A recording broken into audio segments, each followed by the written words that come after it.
can't be right.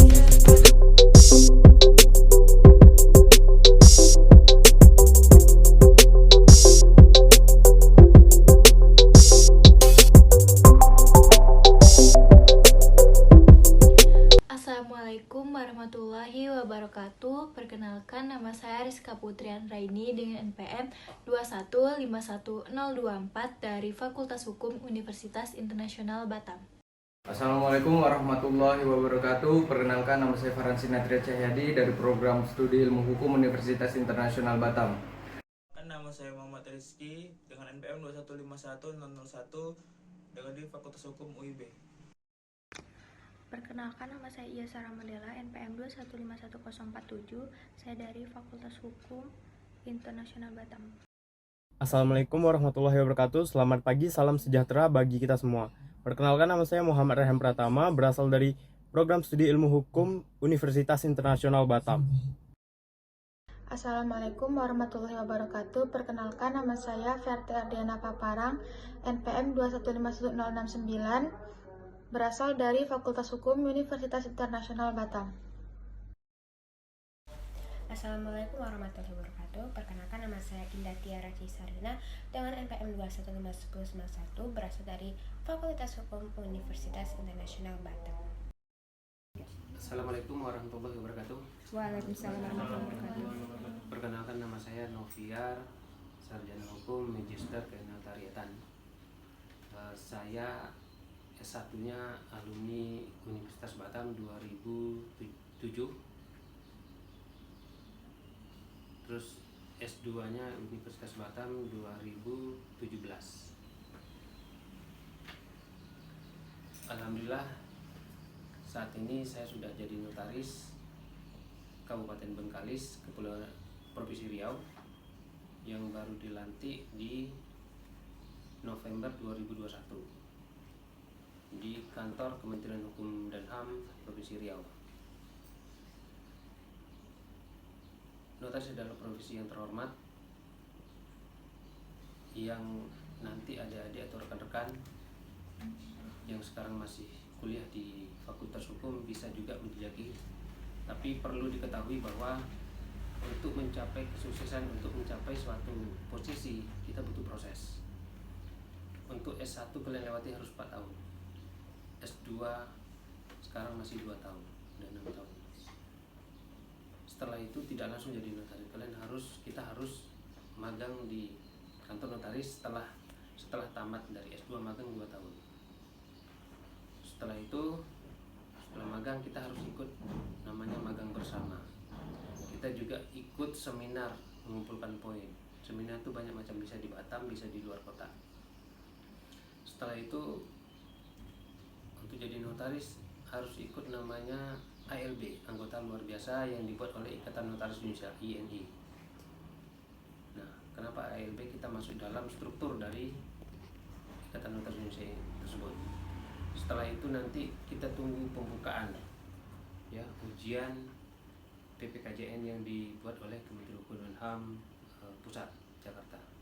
Nah, disitulah perjuangan keras kalian nanti untuk mendapatkan peluang atau masuk di dalam link PPKJN tersebut. Setelah itu nanti di PPKJN nanti ada namanya pendidikan lah, diklat lah setelah dapat itu. Setelah diklat, tunggu berikutnya pembukaan dari Kementerian Hukum dan HAM untuk masuk login mendaftar jadi notaris. Nah, kalau udah bisa masuk login, tinggal upload dokumen yang diminta. Setelah itu ya menunggu surat SK dari Kementerian Hukum dan HAM Pusat Jakarta. Setelah dapat SK, barulah kita dilantik di mana kita mengambil posisi notaris tersebut. Di provinsi itulah yang kita akan dilantik. Karena setiap kabupaten kota kita tetap dilantiknya itu di wilayah provinsi. Kalau daerah Riau itu di Pekanbaru, kalau di Kepri itu di Tanjung Pinang. Mungkin itu saja yang dapat saya sampaikan buat adik-adik dan rekan-rekan semua. Junior saya di UIB, saya juga alumni di sana. Kalian tetap optimis dan alhamdulillah apa yang diberikan oleh Universitas Internasional Batam kepada kami dulunya masuk 2003 dan sampai saat ini alhamdulillah luar biasa. Tinggal lagi kita bagaimana menerapkan atau menerima ilmu yang diberikan oleh dosen pada kita semua, karena dari ilmu itu nanti juga akan kalian pergunakan di tengah masyarakat, baik itu nanti sosial juga profesi. Demikian yang dapat saya sampaikan, mohon maaf, terima kasih. Assalamualaikum warahmatullahi wabarakatuh.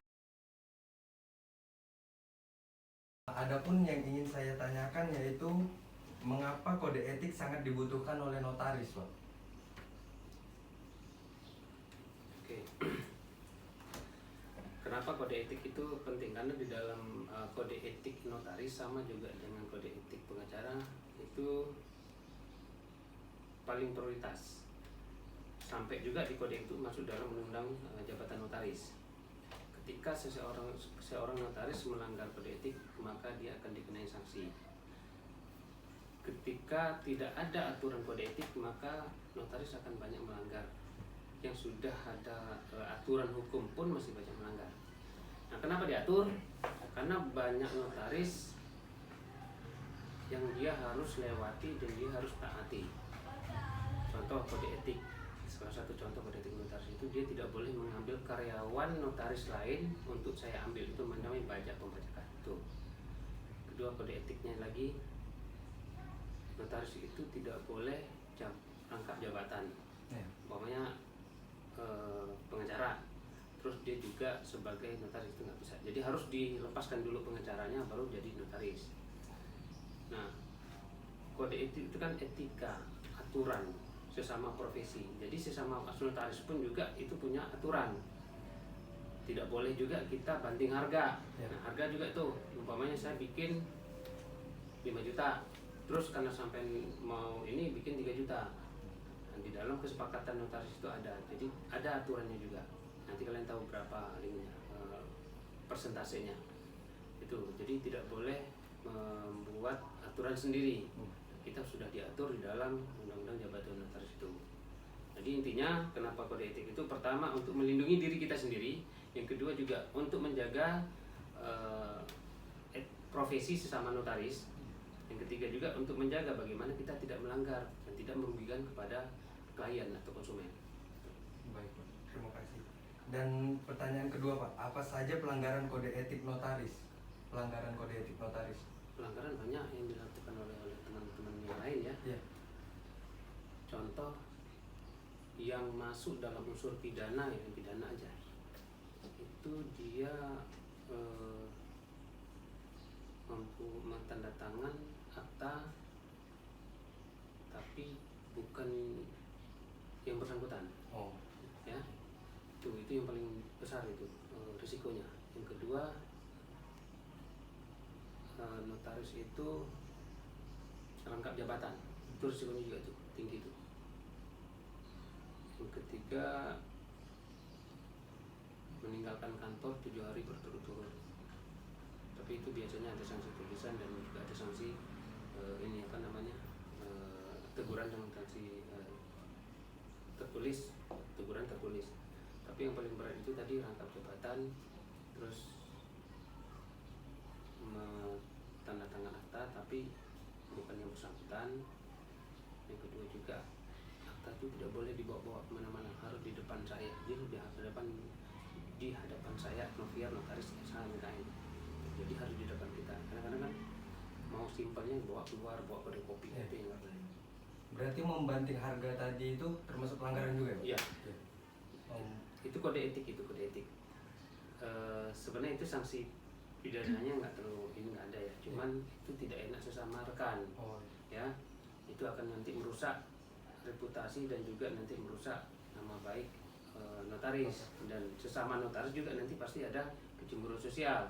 Kenapa sampean murah, kenapa saya mahal, gitu kan? Nah, namanya klien dia akan mencari yang lebih murah karena legalitas hukumnya sama, sama-sama mempunyai SK dari Kementerian Hukum dan HAM. Baik, Pak. Terima kasih ya, Pak.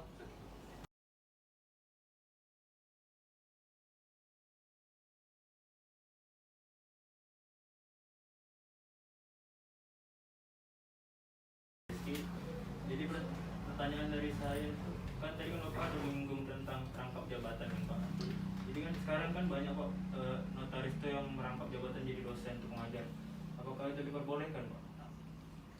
Pak jabatan jadi dosen atau pengajar gitu? Dosen memang tidak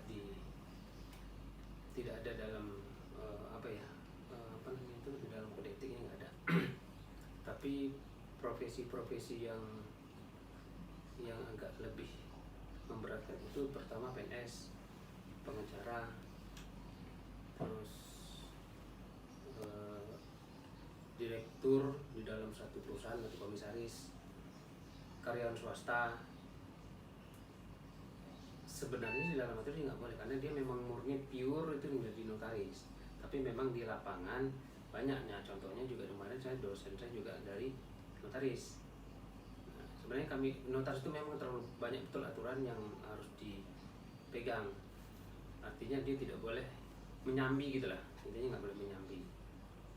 Tapi kalau kita usaha sendiri, ya seperti kayak toko punya makanan, ya banyak juga orang yang punya modal kan, tapi yang jalani umpamanya indah atau yang jalani gitu banyak. Tapi kalau kita langsung berhadapan itu nggak bisa, karena memang ini adalah profesi terhormat, ya yang harus dijaga, karena kita akan juga menjaga kepercayaan masyarakat dan klien. Kayaknya itu saja Pak dari saya. Saya Pak, saya mau menanyakan apa saja kewajiban yang diatur dalam kode etik notaris. Kewajiban notaris itu salah satunya itu menyampaikan laporan ke majelis pengawas daerah. Jadi kita membuat akta dalam 1 bulan itu berapa akta, kita buat laporan ke MPD namanya, majelis pengawas daerah. Laporan itu banyak macam, ada yang manual, ada juga di dalam sistem. Kalau di Kepri itu dia namanya Silaris. Terus juga kita harus membuat laporan wasiat, ya setiap bulannya juga, itu paling lama tanggal 10 wasiat. Nah, kenapa wasiat dibuat laporan? Wasiat itu adalah pesan dari orang yang masih hidup untuk orang yang meninggal. Kenapa kepada notaris dia sampaikan? Kenapa tidak di PPAT, pejabat pembuatan? Karena notarislah memang porsinya di situ untuk menyampaikan niat atau mungkin pesan kepada keluarga atau orang yang dituju. Contoh wasiat ketika dia hidup, siapa namanya? Biasa.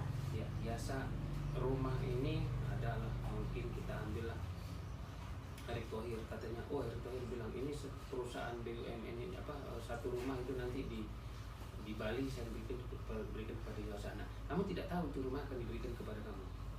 Dia nggak akan ngomong ke keluarga juga, tapi dia nanti sampai ke notaris. Nah, dia akan membuat akta wasiat untuk diberikan harta ini kepada itu. Nah, begitu nanti tidak meninggal, nah kenapa harus dilaporkan? Seandainya tidak dilaporkan, maka notaris kan nanti bisa juga dia membuat yang tidak sesuai kan, harusnya ke kamu, begini ke saya, kan bisa. Nah, kita laporkan bahwa si A membuat akta wasiat tanggal sekian untuk berbentuk ini, harganya sekian dan diberikan seperti ini. Nah, kapan wasiat itu diberikan? Setelah orang itu meninggal. Nah, notaris melaporkan kepada Kementerian Hukum dan HAM, tercatatlah di situ. Nah, ketika orang itu meninggal atau nanti ada lagi, maka apa yang diwasiatkan orang yang telah meninggal diberikan kepada yang bersangkutan. Itu salah satu tugas daripada notaris, ya, membuat laporan kepada laporan ke MPD. Yang selanjutnya tugasnya itu menyimpan minuta akta tadi.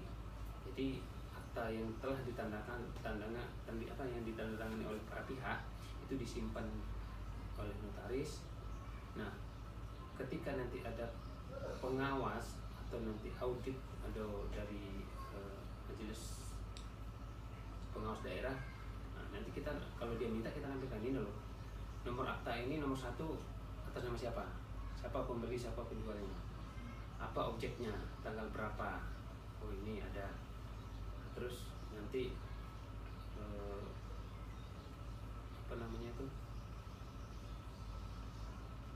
laporan sama akta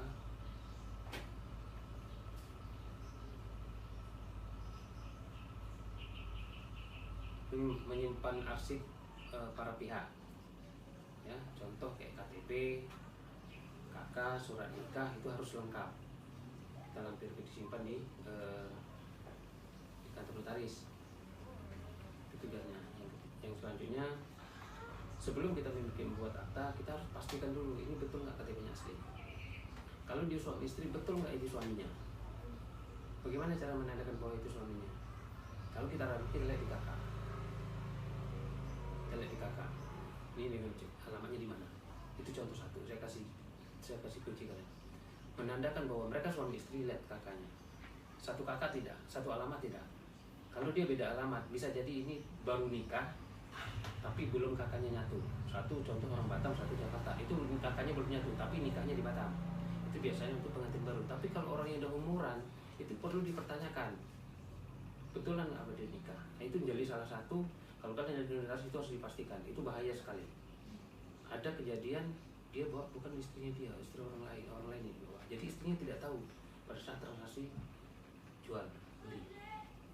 Nah, itu memang harus dipastikan, itu membahayakan. Jadi makanya butuh ketelitian kepada notaris yang akan membuat akta. Risikonya memang tinggi daripada pengacara. Jadi apabila kita tidak teliti dan lalai, makanya kebanyakan terus terang aja persentase notaris adalah perempuan daripada laki-laki. Ya, karena perempuan telitinya lebih tinggi. Itu sih. Kalau adu argumen itu jarang masih di notaris. Pertanyaan saya kedua Pak, apakah seorang notaris itu bisa dituntut gitu Pak? Oh, bisa sekali apabila tidak melaksanakan tugas dengan benar dan baik. Contoh, baru-baru ini kalian kalau baca media online, ada notaris yang diproses karena dia membuat akta tidak sesuai dengan prosedur.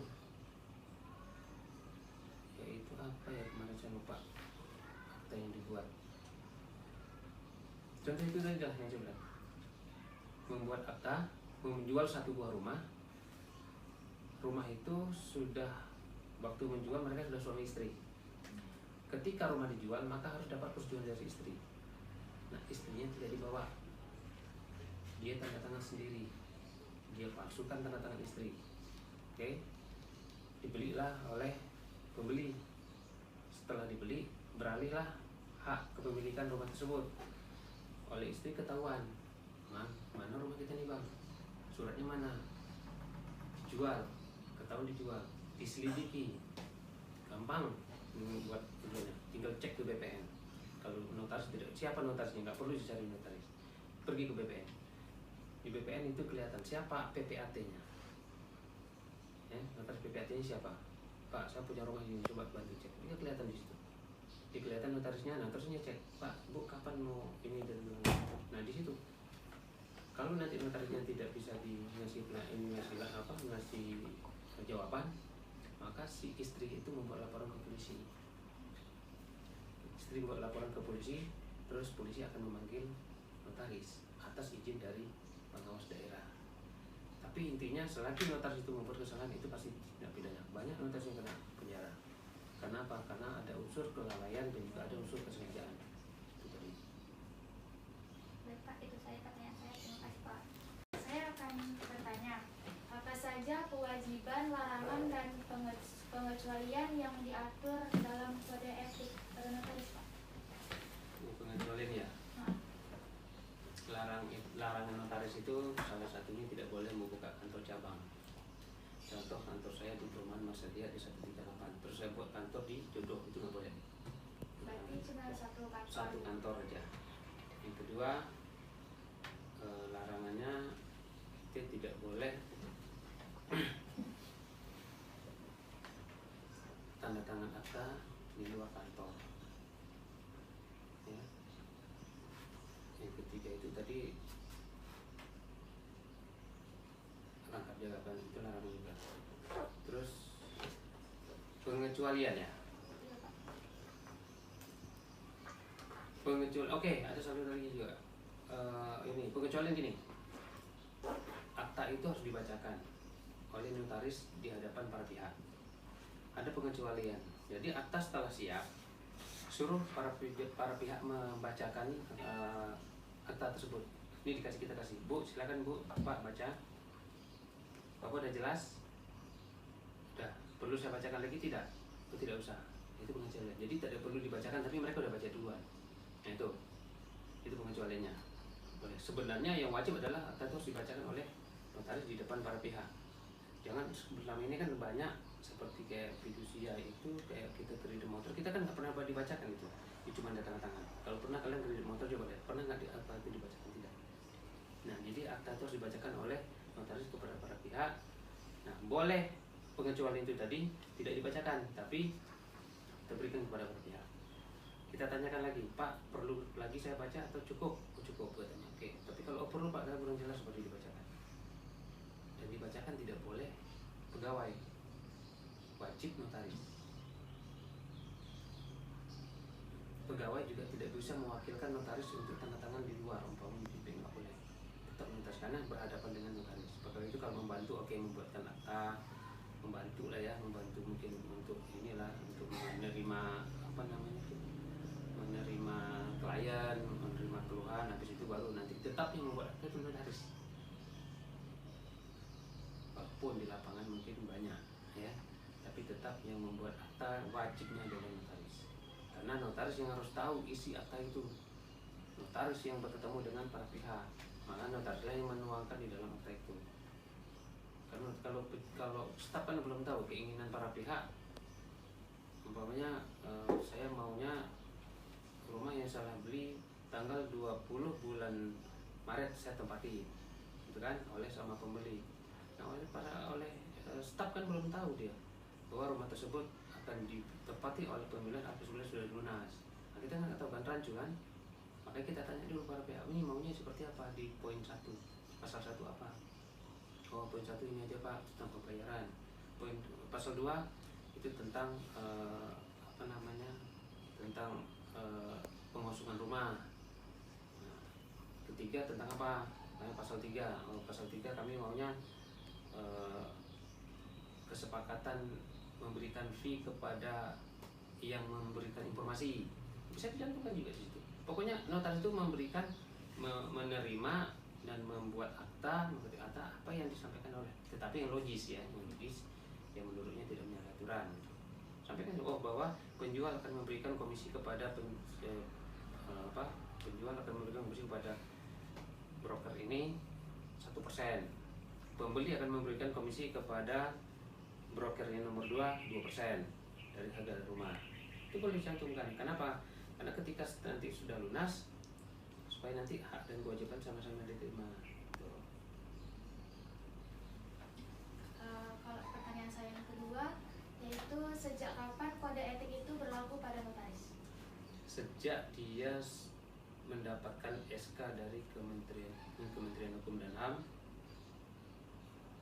dia dapat SK. Yang kedua juga sudah dilantik oleh Kementerian Hukum dan HAM di wilayah masing-masing. Jadi kalau sudah didapat SK, dilantik lah intinya. Setelah dilantik, ya, dilantik oleh kantor Kementerian Hukum Provinsi. Nah, sejak itu dia sudah jadi notaris. Sejak itulah dia sudah terikat dengan aturan notaris. Perkenalkan Pak, nama saya Rizka Putriantaini dari Fakultas Hukum Universitas Internasional Batam. Jadi pertanyaan saya adalah bagaimana akibat hukumnya jika terjadi pelanggaran kode etik oleh notaris? Apabila pelanggaran itu yang tadi bilang ada pengecualian, dia ada pelanggaran yang ringan, yang berat, yang sedang, yang berat. Kalau yang sedang itu masih dikasih teguran, ya kan? Yang sedang itu tertulis, yang berat itu pemecatan. Jadi ada beberapa tahap yang harus dilalui oleh notaris ketika nanti dia melakukan kesalahan, misalnya itu berbentuk fatal atau tidak. Contoh, ada kemarin teman tidak membuat laporan yang tadi saya bilang hampir 3 tahun di luar sana. Jadi dia sudah dipanggil oleh Majelis Pengawas Wilayah untuk mempertanyakan laporan dan mempertanyakan meminta apa itu tadi. Terus lagi tadi pertanyaannya apa? Akibat hukumnya Pak, Nah, akibat hukumnya itu tadi, akibat hukumnya kepada pada diri notaris ketika tidak ada unsur pidana kepada pihak lain, tidak ada aduan, delik aduan, dia akan selamat. Hanya delik risikonya adalah pemecatan. Jadi ada pemecatan sementara, ada pemecatan tetap. Pemecatan sementara itu maksudnya dia tidak boleh beraktivitas. Tapi kalau juga dikasih tenggang waktu dia juga masih melakukan, maka akan dilakukan pemecatan. Itu sanksi hukumnya. Nah, sanksi hukum yang berat lagi ketika ada yang dirugikan atau ada delik aduan oleh para pihak, maka dia bisa diproses di kepolisian. Kok pidana gitu Pak? Ya pidana, itu kalau ada unsur pidananya. Atau unsur pidana banyak. Contoh dia membuat akta tidak ada bukti. Contoh bahwa dia mau jual beli tanah nih, tapi sertifikat nggak ada.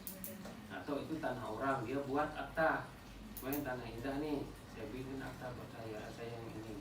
Nah, itu sanksinya berat banget itu. Jadi kalian udah tahu lah, pokoknya yang berkaitan dengan pelanggaran hukum pidana itu sudah langsung ke polisi. Kecuali yang bersangkutan menarik laporannya di aduan, maka bisa dicabut. Tuh. Tapi kalau negara yang dirugikan, nah itu biasanya agak susah. Tapi kalau masih perorangan, ya tinggal lobby lah yang bersangkutan, Pak cabutlah laporannya, nanti saya ganti rugi. Nah, itu seperti itulah ininya, apa namanya, alasannya, tidak bisa diproses. Tapi bagi notarisnya sendiri sanksinya berat. Contoh tidak membacakan akta itu berat itu. Atau juga membuat akta yang tidak persetujuan adik-beradik ahli waris. Nah, ahli waris itu ada 4. Di situ tanda tangan 2. 2-nya dipalsukan. Ternyata 2 ini nuntut ke kepolisian bahwa saya tidak tanda tangan. Itu kan ada 2. Masukkan tanda tangan kan? Nah, siapa yang kena? Notaris yang kena. Harusnya notarisnya di depan saya ada 4 orang. Atau mungkin ada 4 orang tapi bukan yang bersangkutan, dibawanya mungkin teman yang lain. Ini Pak ini gitu kan. Kan orang pakai masker sekarang, bisa aja kan? Wajahnya hampir mirip, pakai topi. Nah, makanya kenapa sakit tanda tangan itu difoto. Ada sidik jari. Ya, di dalam itu ada sidik jari, digunakan dibikin sidik jari. Karena tanda tangan bisa dipalsukan.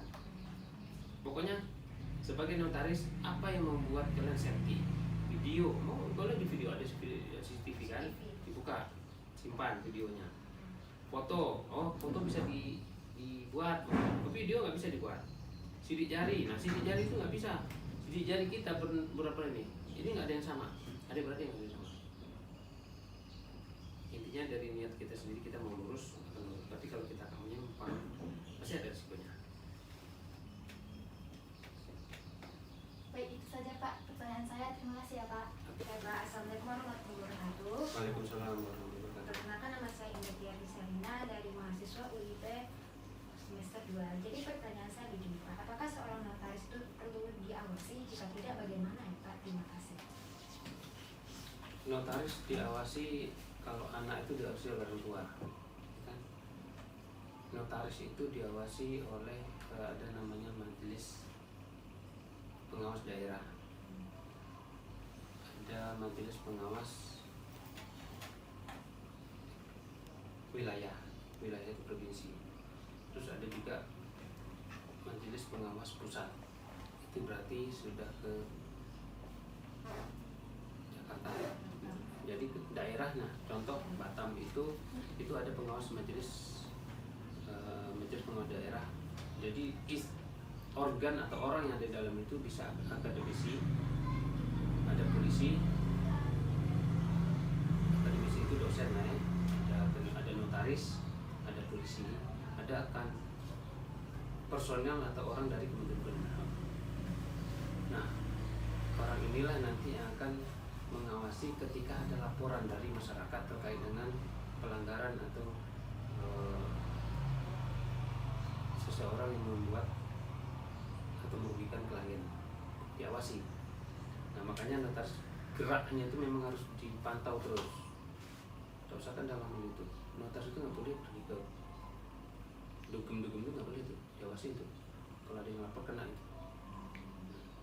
Jadi tetap diawasi Mbak Indah, karena kalau nggak diawasi nanti kita namanya itu kan teman-teman kita sendiri kan nggak tahu ini aku nih jalannya lurus apa bengkok nih, boleh apa tidak nih. Nah, Kenapa diawasi? Sebenarnya itu adalah keuntungan bagi notaris supaya jangan terjebak ke pidana. Karena sedikit saja kesalahan itu sudah pidana. Jadi setiap daerah itu ada lembaga yang mengawasi, bisa kayak di Jakarta ada lembaga buat mengawasi notaris gitu ya Pak? Jadi gini, notaris di setiap kabupaten kota itu kabupaten kota ini Batam ini kota ya. Kabupaten itu kayak Lingga, kayak Tanjung Balai Karimun. Jadi setiap kota itu ada organnya di situ, ada pengawasnya di situ. Ada Kementerian Hukum, Kementerian Hukum dan HAM, itu ada notaris, ada dari notarisnya, ada juga dari polisinya. Nanti dia akan membuat satu apa namanya tuh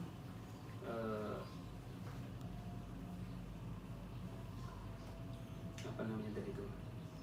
Jadi orang-orang yang di dalam pengawas itu dia akan dibutuhkan oleh notaris atau oleh masyarakat apabila ada pengaduan, baru mereka turun. Nah, itu pun diawasin juga, tidak juga harus tidak harus juga ada laporan dari masyarakat, tapi tetap biasanya sih setiap tahun itu notaris itu diperiksa juga. Nah, itulah diawasi, diperiksa. Supaya notarisnya bagus-bagus sih nggak ada laporan masyarakat, tapi nanti tiap tahun, dia awal tahun atau akhir tahun itu nanti notarisnya majelis pengawas daerah itu datang ke kantor, kantor Indah, Mbak Indah ini gimana nih kantornya, pernah buka nggak? Mau buka Pak, jam berapa bukanya? Terus stafnya berapa orang? Karena minimal stafnya harus 2 orang. Karena di dalam akta ada saksi 2 orang yang harus ditandatangan. Dan saksi tidak boleh keluarga, harus orang lain. Nanti cek ini siapa namanya? Oh ini keluarga bukan sama Indah, bukan, orang lain. Oke, terus apa namanya? Kantor Indah itu ada papan nama tidak? Papan nama ukurannya berapa? Jadi memang mulai dari kantor, kantor lah, papan nama itu semuanya diatur sampailah pembuat akta. Sebenarnya itu membackup untuk kita di masing-masing membackup untuk di notaris. Ya, kalau umpamanya kita salah, mereka ingat, oh kamu nggak bisa gitu loh.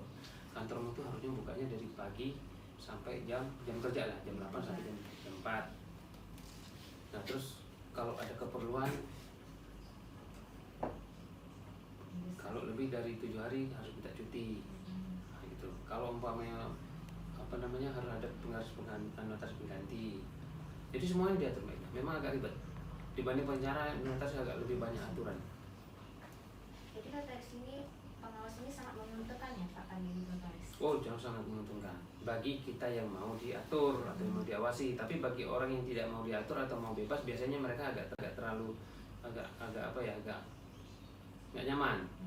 Ini nggak boleh, begini nggak boleh. Ya kan kadang ada yang seperti itu, mau enaknya sendiri gitu. Ya betul. Contoh kadang-kadang pernah kami lihat itu maunya dia tanda tangannya di kedai kopi. Ya, pernah kan? Nah itu nggak boleh. Terus kalau mainnya ketemu klien di kedai kopi boleh, tapi kalau dibawa akta terus tanda tangan Pak kita mau video di sini nggak boleh, nggak boleh.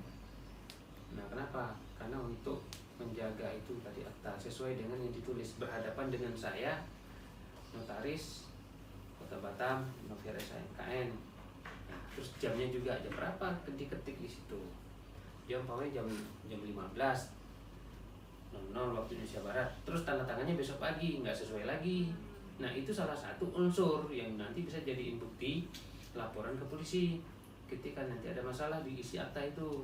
Contoh, kan masalah itu timbul apabila masalah itu timbul apabila nanti kesepakatan itu udah tidak ini kan. Awal sepakat nih, tapi begitu di perjalanan ada yang tidak sesuai, konversasi, ingkar janji kan, maka diangkil apa yang kira di dalam akta itu yang melenceng dari itu, dia tahu. Dan biasanya pengacara dia tahu kalau notaris, oh ini dia tanda tangannya hari Senin, buat aktanya hari Jumat, terus tanda tangannya jamnya jam segini, itu dah jadi bukti itu notaris kena. Notaris kena.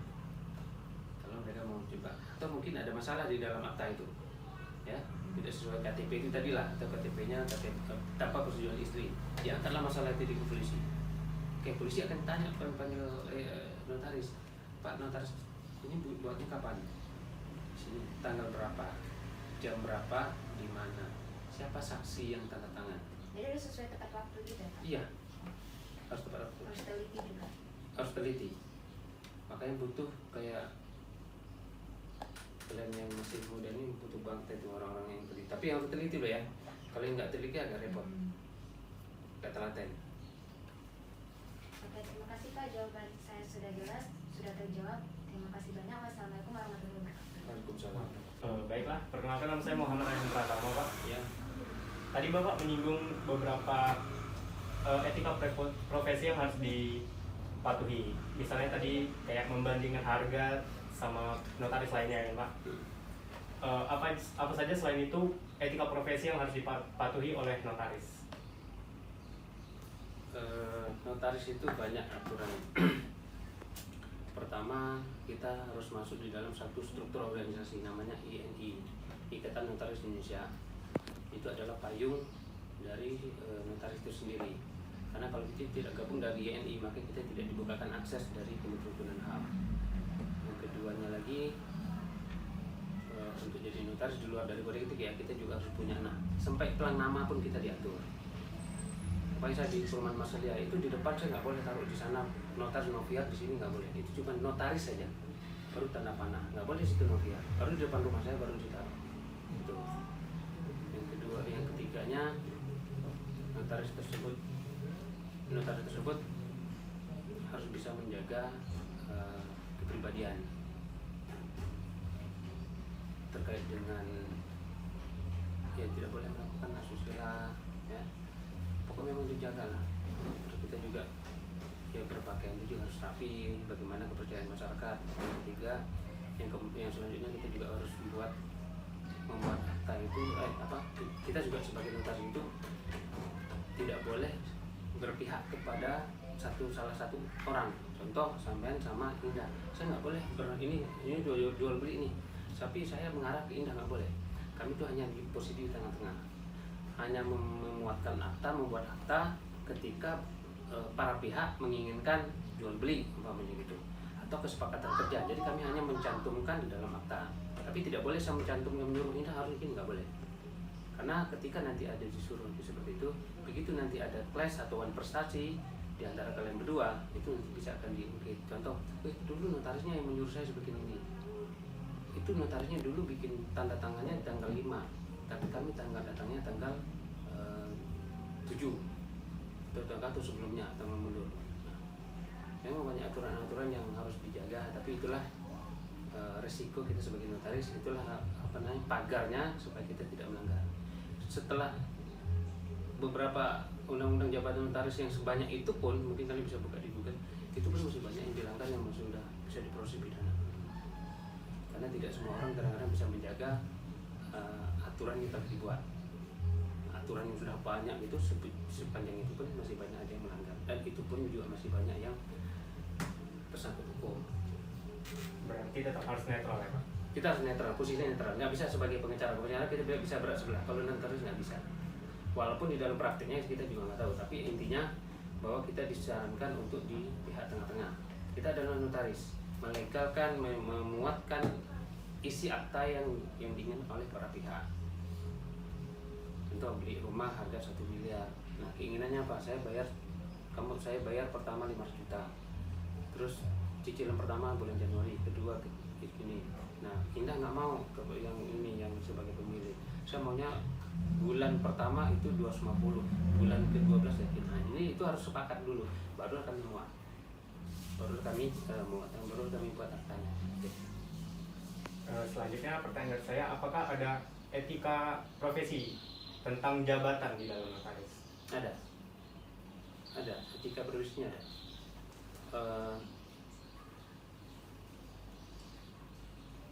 Profesi itu kan jabatan.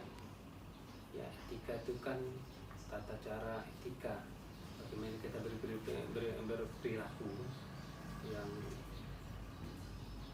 harus kita terapkan di masyarakat. Semua jabatan profesional itu ada aturannya. Contoh dengan dokter itu ada ikatan dokter Indonesia, itu diatur juga.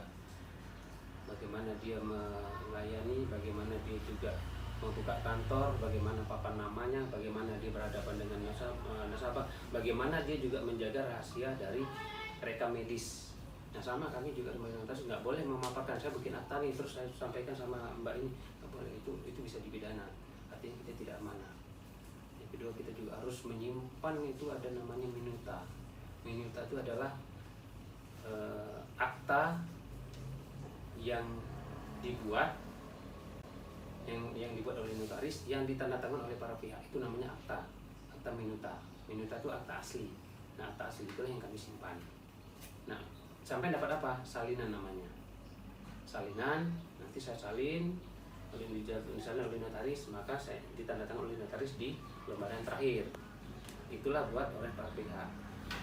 Jadi itu juga harus harus jelas juga, harus ada juga aturan untuk bagaimana cara membuat akta tersebut.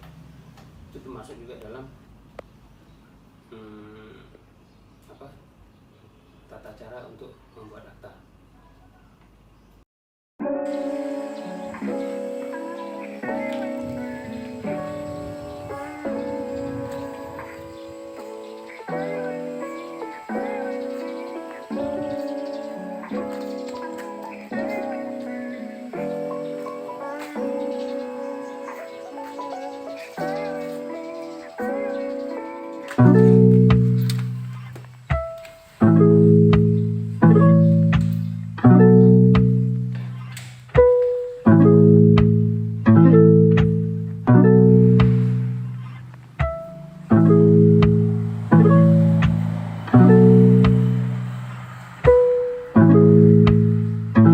Got the kick.